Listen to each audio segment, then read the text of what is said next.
theory is she coached him right over at her house. Exactly. Now she faces off with her ex. The counselor told me you were the worst narcissist they have ever seen. As long as I kept a roof over your head, you loved me to death. And his new wife. She needs to leave the room. Can she speak? I don't care if she speaks or not. You have to be quiet. No, I don't. She has wanted to love you. This is the wonderful marriage that I apparently split up, right? You don't know the first thing about this marriage. Let's do it. Have a good show, everybody. Here we go. This is a safe place to talk about hard things. Stand by. We'll count you down. I try to be an emotional compass and point you in the right direction. 5, 4. I am not giving up on you.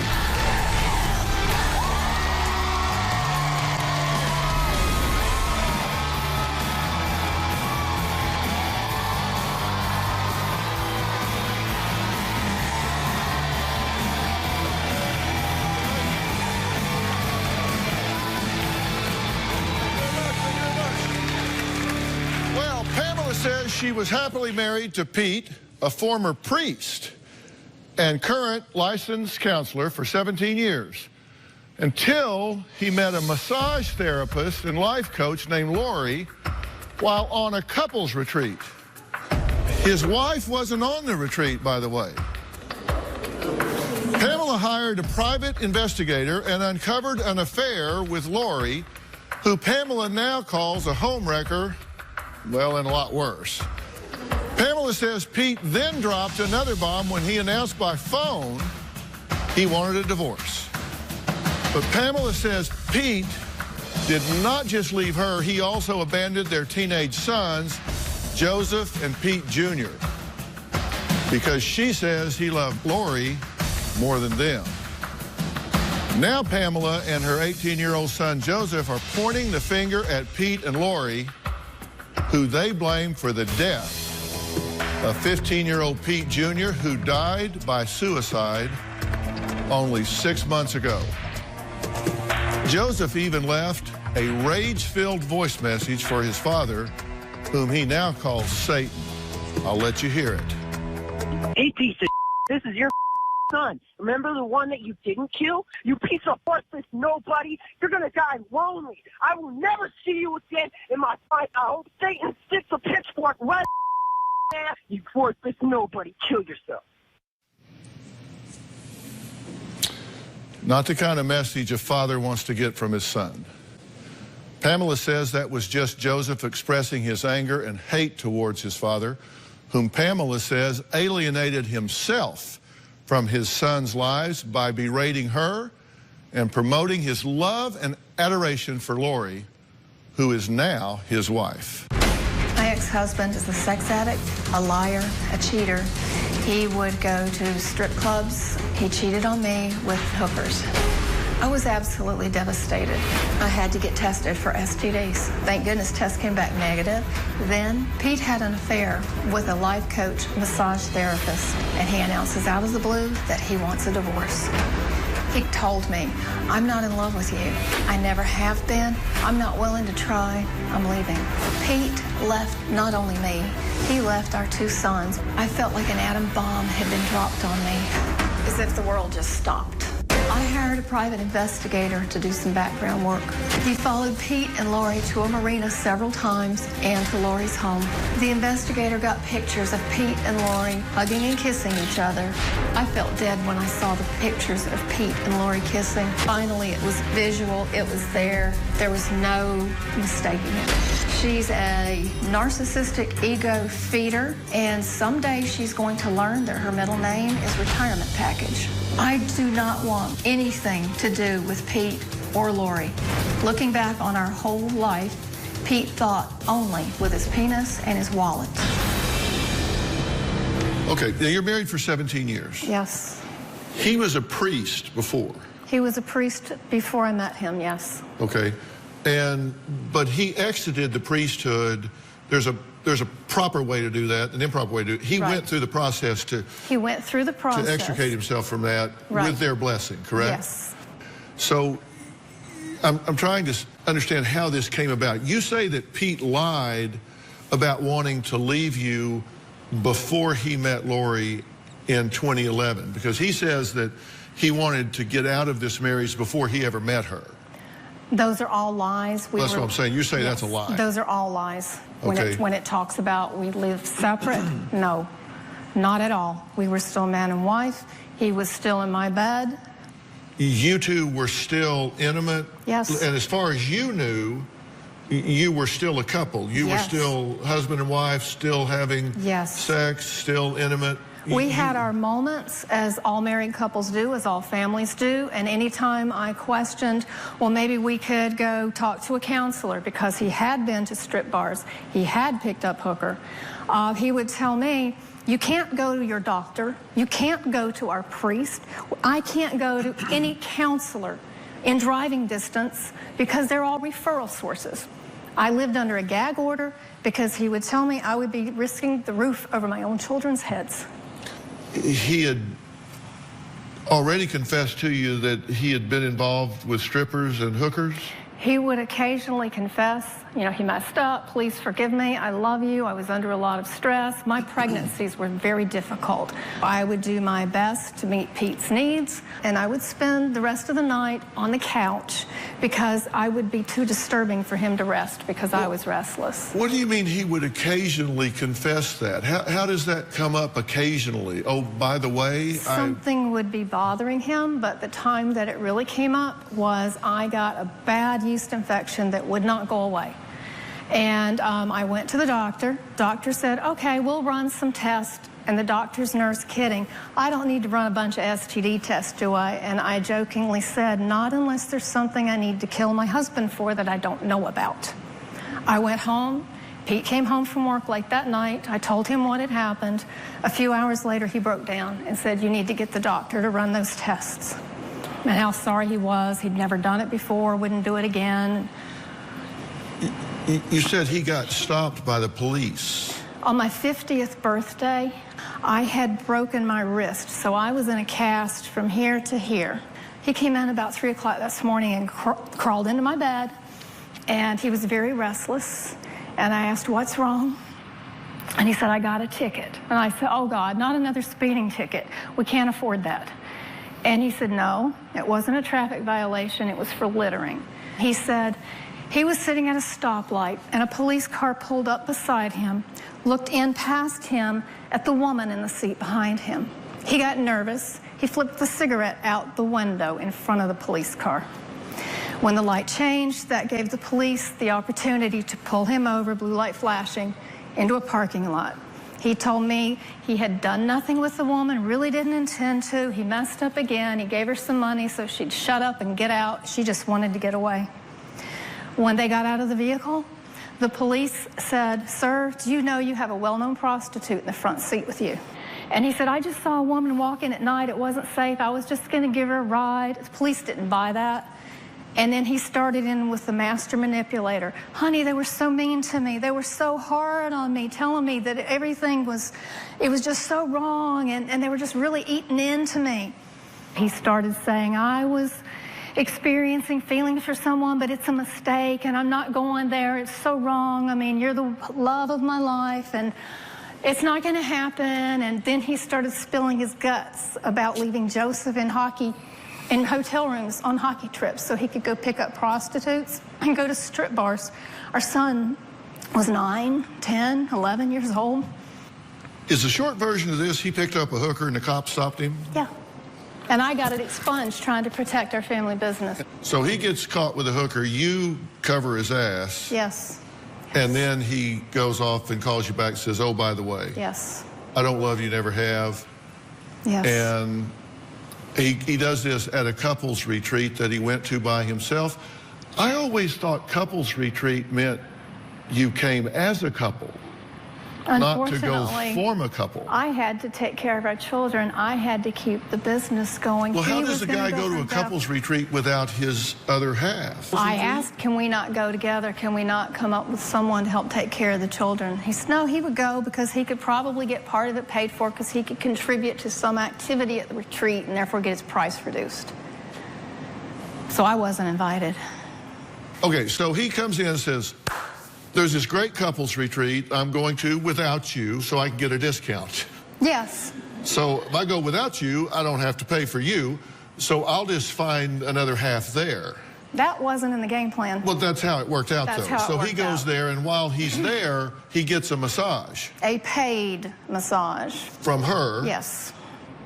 Who's now his wife. Who comes home from that massage, gee, honey, you know, she's also a life coach, and she can help me with this other business that he's picked up, and I really need help with that, so you need to pay off of our business for me to go get massages every month or two. Well, so you paid her. I wrote the checks because that's what was supposed to be happening. She was his life coach for the other part of his business, side business. So your theory is she coached him right out of the house. Exactly. And right over to her house. Exactly. And you paid her to do that? Yes. All right, I need a break. Pamela says she could have filed a lawsuit against her ex-husband, Pete's mistress, and now wife, Lori, for having sex with him while they were still married. She could have filed an alienation of affection Criminal conversation is the title of the law. They call it criminal conversation. It's a nice term. We'll meet Pete and Lori and find out what they have to say about that next, because they're here. And we're going to hear their side of this right after the break.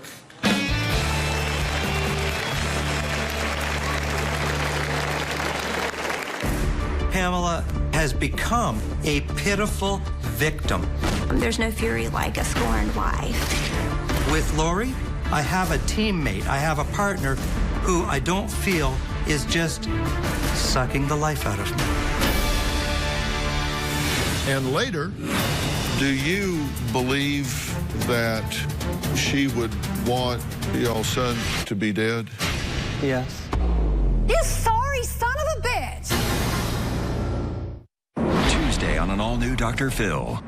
She fell in love online. I have sent David my life savings. Your son and daughter don't believe he exists. This is all a fairy tale, Mom.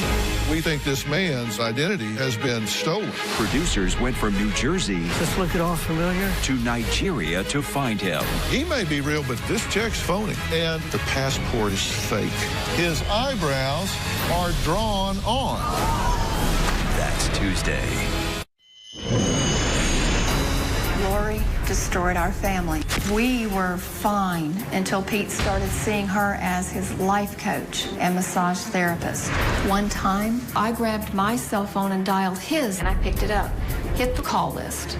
Lori, Lori, Lori, Lori, Lori. I said, that's it. What type of a person leads a married man, a father, away from his home, his wife, his children? What kind of a person does that? Lori is a homewrecker. Well, Pamela says her ex-husband, Pete, walked out of their happy 17-year marriage after he started an affair with his massage therapist and life coach, Lori. But Pete says, no, no, no, no. Wait a minute. Pamela set him up by agreeing to separate and live as single people and then hired a PI to catch him cheating. But he says, no, no, we were on a break. Pete says Pamela threatened to sue his then mistress Lori for $375,000 for alienation of affection and criminal conversation because she had sex with Pete while he was still married. Pamela has become a pitiful victim. She is a dependent woman that I rescued emotionally, financially, and socially. We were not a good match. I fell in love with Lori because I did truly discover my soulmate. Lori and I have everything that I tried desperately to create with Pamela. I am also a fan of massage, and she was a licensed masseuse. Pete is amazing. He's my very best friend. I really do like that dress. Do you? Yeah. We miss each other very much during the day. When we're together, we walk and hike. Pamela set Pete up, even though she told him that they were separated. She hired a PI to follow him and find him at my house. She wanted to prove that he was being unfaithful. Pamela tried to sue Lori for adultery. There's no fury like a scorned wife. In our state, the spouse can sue you for alienation of affection, meaning stole his affection from her. She wanted $375,000. There is no case there. We did not have a loving marriage. We were separated under the same roof well before Lori even entered the picture. With Lori, I have a teammate, I have a partner who I don't feel is just sucking the life out of me. Okay, so you've been listening to the show so far. She's saying that right up until the day you left to go to this couples retreat, that you weren't separated, that you were in fact actively engaged in an intimate relationship with her. Mm-hmm. Is that not true? Yeah, that is not true, Dr. Phil. So, wait a minute. So she's lying about that? That's correct. Okay. No, I am telling the truth. I've never wavered and will not. The retreat was in September of 2011. We had been sleeping separate. I was sleeping upstairs on a mattress on the attic floor, probably from about the beginning of that year. So for 9 months? He began sleeping on a mattress upstairs sometime after I broke my arm on October 17th, 2011, because just like with my pregnancies, was too disturbing for him to get the sleep he said he needed to work. It did not stop him from coming down, sitting on the couch at night, loving scratching backs with our kids sitting right there with us, going up, having sex in our marriage bed, and then eventually later on, some nights he would go on upstairs. Okay, now listen, I'm just trying to get the facts here because you do counseling, right? That's right. You have to deal with the facts here. Yeah. Somebody's not telling the truth. I hate he said, she said scenario. I understand how you feel.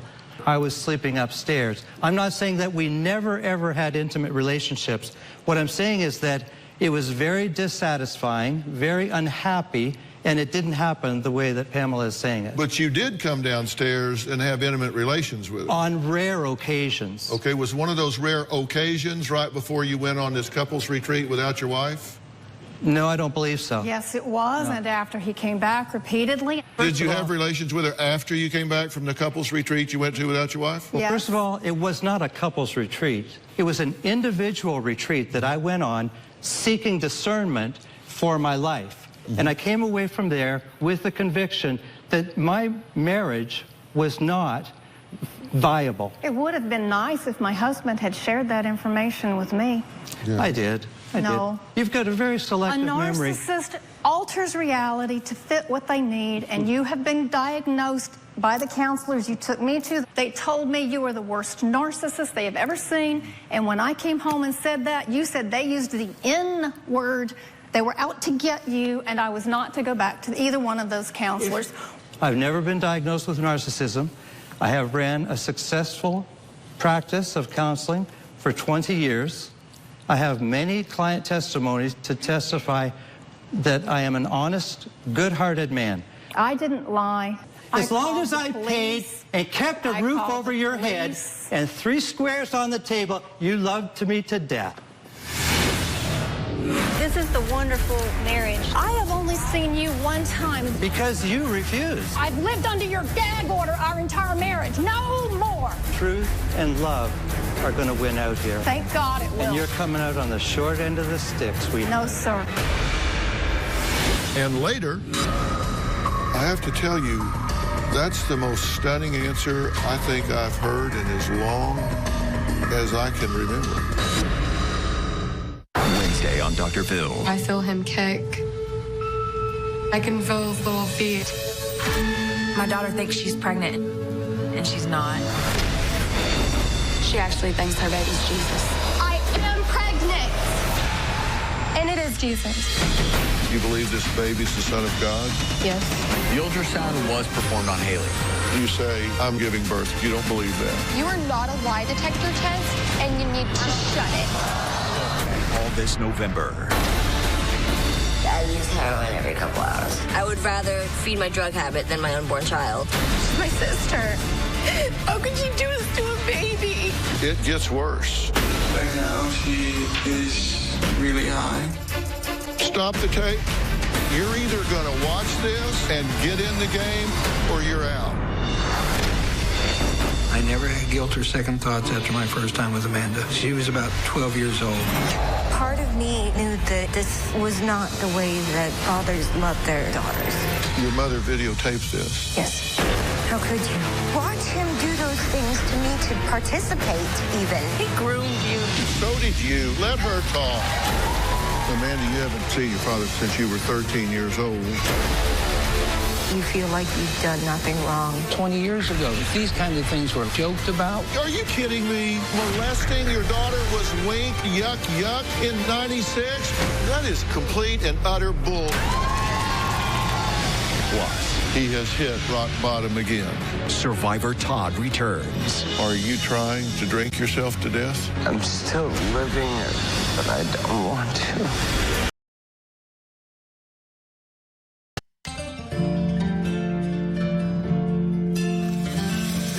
If you could take the sword, take the pill and don't get hurt because you've had to leave. You've had to change the heart, but now you're here to save the world for someone else too. Would you let your tears be in the middle of the night? Use my last you walk by, and then you said goodbye.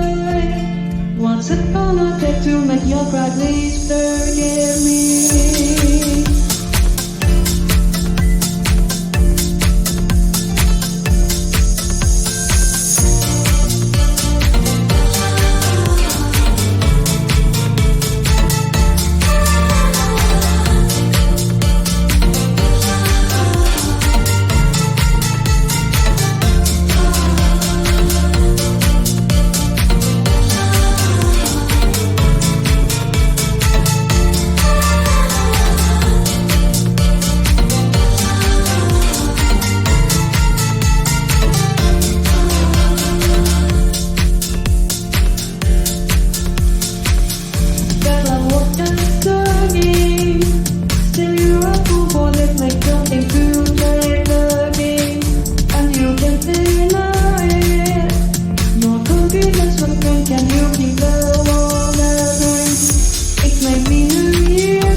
having seizures. We had 12 yesterday, 2 today.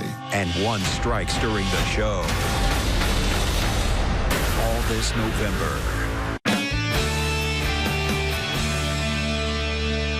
Did you have intimate relations with her after the retreat? Yes. No, the last time was in August of 2012. But I had been sleeping separate. Not all the time. I mean, and so y'all met at the retreat. So this is the wonderful marriage that I apparently split up, I've only seen you one time. The moment I went to set up the funeral plans for my child, I just found 24 hours before. I walk in. As soon as I go in the funeral home, the funeral director says, oh, they are already here making plans. They demand half of Peter's ashes. He had already told me the day before, you and Joseph make arrangements. You let me know what they were. No. And here he was. And she's sitting there beside him. Well, I'm married to him. I've never laid eyes on her before. I went with my husband to see his son. I never laid eyes on her They before. said, oh, so you're here for the family? We said, we are family. She needs to leave the room. She's never met our son, Peter. I am in shock. It's the first time I've ever laid eyes on her. This is the second time. Yeah. Now it's the second time. Now it's the second time. I've never spoken with her on the phone or anything. This is the second time. Because you refused. Yeah, and I'll tell you this. She has wanted to love you. No one has offered to put her in my presence until the day she was there at the funeral home when I had just found my child. You are still a lying narcissist, and you have no business being a counselor, father, or anything like that. Look me in the eye. I am looking you in the eye. I have upheld the truth our entire marriage, and I am not backing down now. I've lived under your gag order our entire marriage. No more. You know no what? more. The truth and love are going to win out here. Yes, it will. Yeah. Thank God it will. And you're coming out on the short end of the stick, sweetheart. No, sir. Yeah. Well, I will say something. Our child. I have been divorced. I have been divorced. I don't care if she speaks or not. She's well, then not you have part to be of my quiet. Family. You have to be quiet. No, first. I don't. Not at this moment. Our children are the victim, not him, and definitely not her. Okay. All right. What'd you want to say, Lori? What I would like to say to you is I have been divorced before. I was a single mom for 5 years. You never involve your children. I always told my son, yeah, mom's crying, stop. Were you responsible for Let me finish. Children when they needed medical Yes, I was. health? He wasn't. I was. Yes, he was. 2 years. We have proof. He hadn't paid. We have proof that he paid every dime. Whatever. It took him 2 years. He would have been in jail in our state if he didn't pay. So that's still over. has the court documents. That's okay. That's all I need to okay. say. But I'm saying you do not bring your children into adult matters. They cannot handle it. He did. But anyway, can I do a quick rewind for just a second? I want to back up because my story No, can I do a quick rewind? You can rewind too, but may I do a quick rewind? Did I hear you say, this is the marriage I supposedly ruined? Yes. The wonderful marriage that she said they had. You've commented on this before. Lori had a very different way of describing their chance meeting at the funeral home. Let's listen to that, and then I want to say something to Lori that I think might help. Some of the crazy things she's done, oh my goodness. After Peter Jr. died, I accidentally saw Pamela at the funeral home.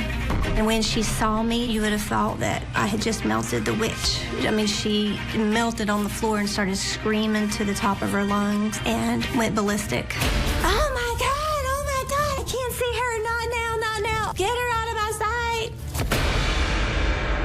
sight. You realize her son had just killed himself with a shotgun. Less than 24 hours prior. And you're mocking her. I didn't mock her. You want to play that back? Well, I just did that. I didn't do it at the funeral home. I just got up and said, I'll be the bigger person, and I'll walk out, and I left and stayed outside. Slammed hands down just like he did. I'll be the bigger person. Wow. Walked past me, and I just said, thank you. That was it. No. In fairness to you, when you say, this is the marriage that I supposedly destroyed, you don't know the first thing about this marriage. No, just what I've been told. So for you to make that comment is both inappropriate and uninformed. You're missing about 17 out of 17 and a half years. So for you to say, this is the marriage I broke up? Well, I was listening to what she was saying, and she was saying how he had frequented strip clubs, he had done this, he had done that. To me, that... I don't know what broke up your multiple marriages. I don't believe that that's a good marriage. I don't know what broke up your multiple marriages, but in mine, we changed our vows to until death us unite, not part. I was raised, love forgives. You know not the meaning of the word forgiveness, Pamela. I do. No, you don't. I have forgiven you. I forgive you for the death of Peter. I'm not asking for your forgiveness. Yeah. Pete says his ex-wife Pamela swore she would stop at nothing to turn their sons against him if he went through with the divorce. Well, we're going to meet their 18-year-old son and find out why he says his father abandoned him, that his mother did not alienate him from his father, that his father did a very good job of that all on his own. We'll be right back.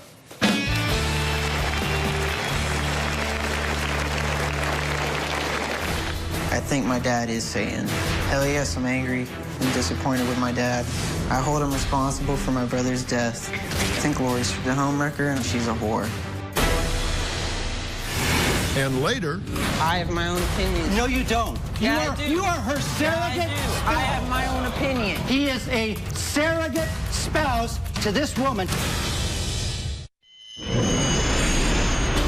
Pamela has turned Joseph against his father to the point that we both fear for our lives. Joseph is cussing and wishing dead the parent who does truly love him. I'll fight your fat right now. Let's go, you fat. I started carrying pepper spray. This is my son. This is my flesh and blood. This is the boy whose diaper I changed. I am also afraid that he may burn the house down, he may hurt my animals, he may stab me in the dark. The boy is capable of either suicide or homicide. Well, Pete and his current wife, Lori, believe that his 18-year-old son, Joseph, is capable of harming them and blame his ex-wife, Pamela, for fueling Joseph's anger. Now, Pete also says Pamela continues to blame him for the death of their 15-year-old son, Peter Jr., who committed suicide just 6 months ago. In March 2016, I came home and I found my son, Peter. He committed suicide using a shotgun.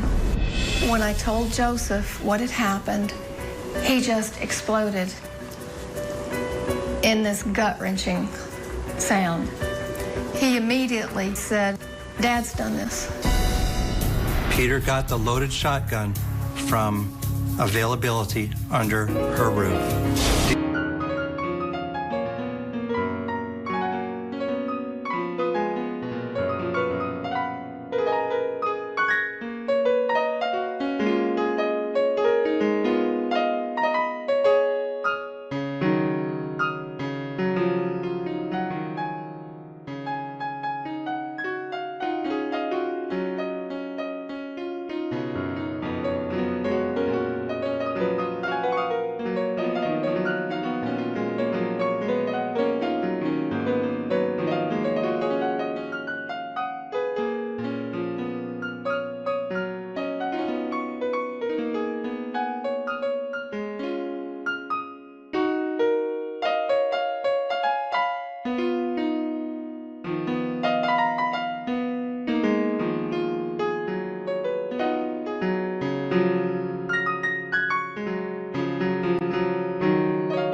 Terribly sorry for your loss.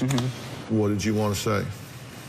Well, I just wonder why, you know, the only people who truly love my brother are on this side. It seems unbalanced. And for you to say, like, you're afraid of me, you never wanted to see me. It was always my mom who always backed up me going to see you. You never asked to see me. You never been a part of my life. I don't know why you're here. You never knew my brother. You never cared about my brother. And you never cared about my brother deep down. Same about me. I lost my personality to you, pretty much, because the only way I could really connect to you was with your favorite sport, hockey. I did like part of it. I did. I really did. That was my only way to bond with you, and it was always the threat of abandonment if I didn't. And Peter didn't put up with that attitude. Why do you think your little brother took his life? First of all, you're a counselor, and you never said he had depression. Did you not take it seriously?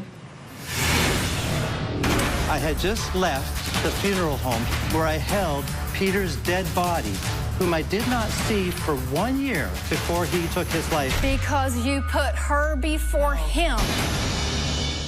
Tuesday on an all-new Dr. Phil. She fell in love online. I have sent David my life savings. Is she being scammed? The passport is fake. His eyebrows are drawn on. That's Tuesday. Do you feel like you missed a call there? Exactly. In what part, Dr. Phil? Well, he's asking you if you failed to recognize a risk factor with your youngest son. No, I wrote an email to Pamela on June the 30th, 2015, and to Joseph's counselor and the supervisor, pleading, begging for a family counseling The counselor session. that you walked out on to talk to her when she was in the she was in the parking lot. The 5-minute counseling session you walked out on. No, Joseph. Yes, you did. Yes, you did. This is the counselor that you had also wrapped around your baby finger, Pamela, okay? No. Peter, I had just left the funeral home where I held Peter's dead body. After you tried to force her into my mom's life. That's the first thing. Okay, you asked me a question, let me answer. We had left the funeral home. The lady at the funeral home called me saying, it's okay now for you to come back and see your son's body, whom I did not see for 1 year before he took his life on March the 30th. Because you put her before him. Let me talk, okay?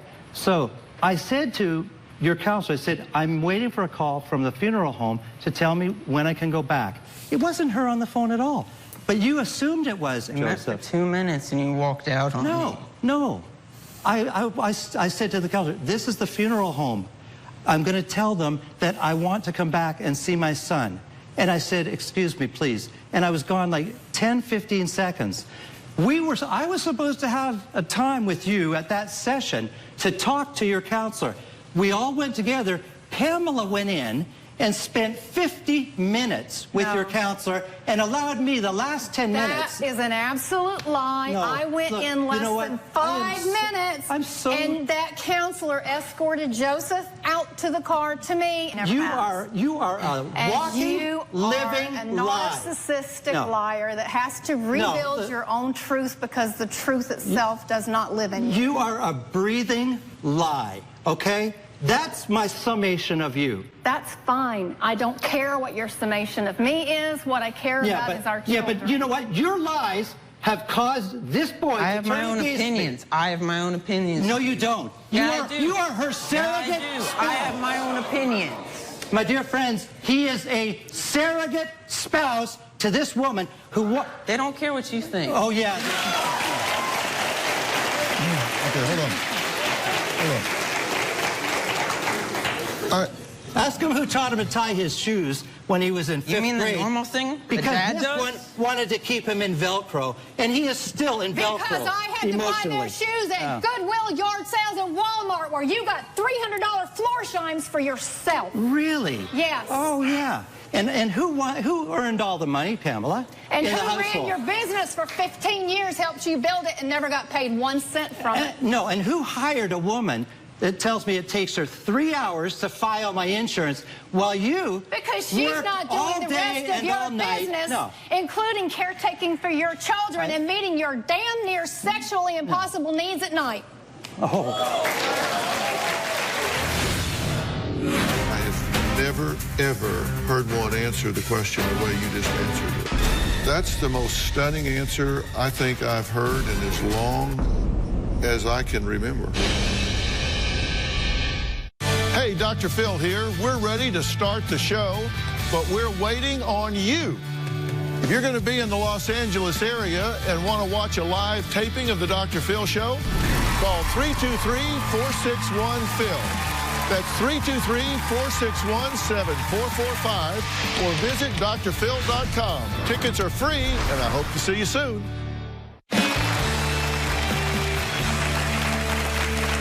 I have to go back to a question because I found the answer shocking, frankly.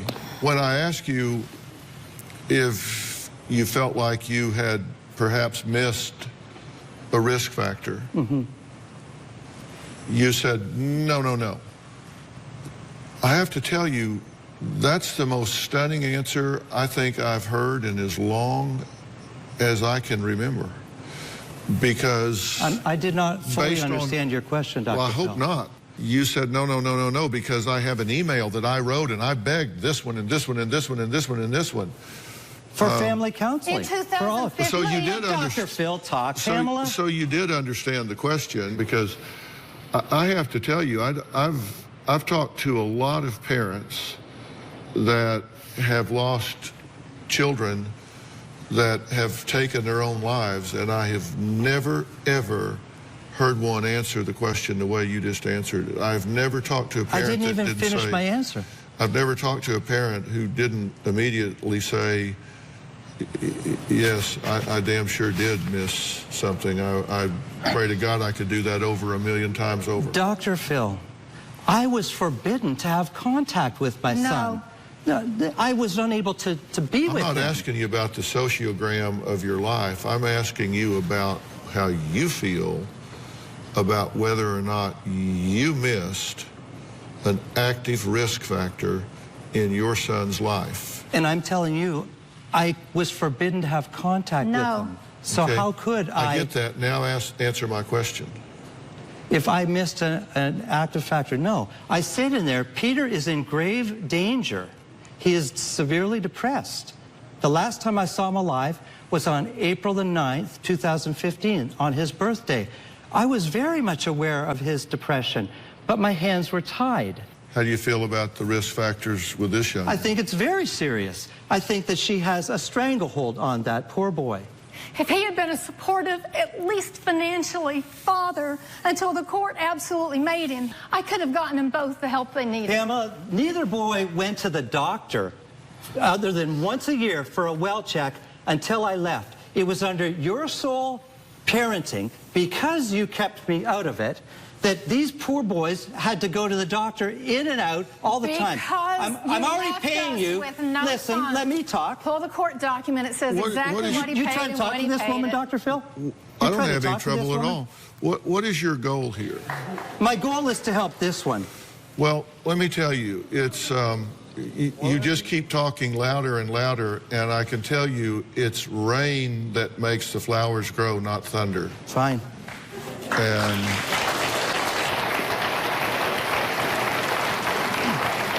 Pamela and Joseph are blaming Pete for the death of his 15-year-old son, Pete Jr., who died by suicide.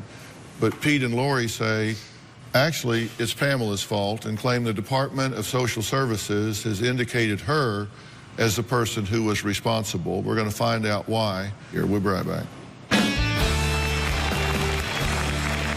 Ready to get real? Go to drphil.com for advice on relationships, parenting, finances, and more. Plus, weigh in on your favorite episodes, share your stories, and find support in the Dr. Phil community. When you sign up for the community, you will automatically be subscribed to the Dr. Phil Show newsletter. Log on to drphil.com today. Well, we've run out of time, but I still have a whole lot to say to this family. Things start to heat up even more when Pamela and Pete go toe-to-toe with endless accusations flying over who is really to blame for their 15-year-old son's tragic death. And you'll find out exactly what Pete says to Pamela that angered many women in the audience. Monday on an all-new Dr. Phil, the former priest and the scorned ex-wife. This is pure hatred. This is pain. Who's to blame for their son's death? Peter died under her